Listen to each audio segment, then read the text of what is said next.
Hey guys, it's Shannon, Flying Arrow and Element Archery, and it is that time of year. It's time to talk about turkeys.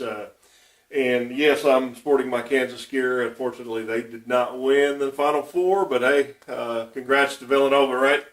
Anyway, we'll move on, not talk about that too much.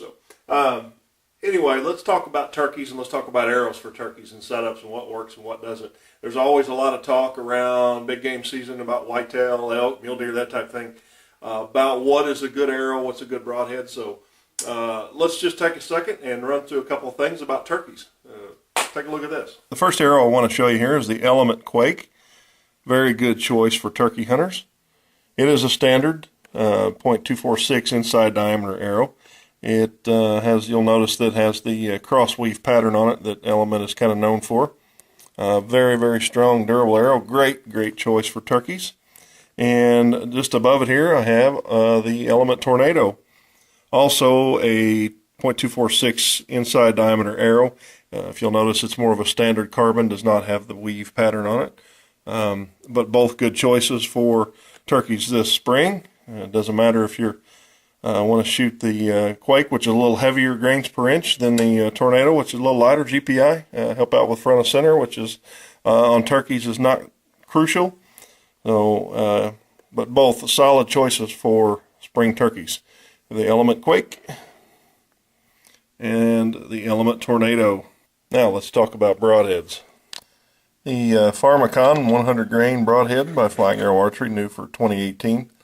Excellent choice for turkeys. It's got a one-piece solid stainless steel tip and ferrule, and it is very similar in design to the Flying Arrow Archery Toxic broadhead. It's very popular, and the differences are it's a little shorter, a little more compact. The blades are 25% thicker, more open blades for a little better aerodynamics, but essentially the same type coring broadhead. So, now, there's a lot of folks out there shooting the big broadheads for turkeys. You know, if they're going to take the headshots, you're going to want one of these larger broadheads.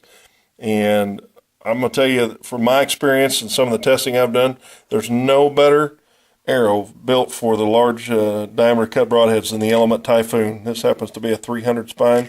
The 250 spine even works a little bit better, and I'm going to tell you how to make that work. Big fletchings, lighted nocks. That's a great arrow for turkeys. The key to shooting these big broadheads is a heavy arrow with big fletchings. So slow that down, bring your draw weight down just a little bit. Also remember that because of these big blades, sometimes they get in the way of your riser, so you're not going to be able to draw that all the way back past your riser. So your arrow's going to have to be a little bit longer too, so don't forget that. That's a good tip. You're going to shoot the big broadheads. So anyway, that's my tip for you, and good luck this spring, and hopefully y'all can bust some big thunder chickens.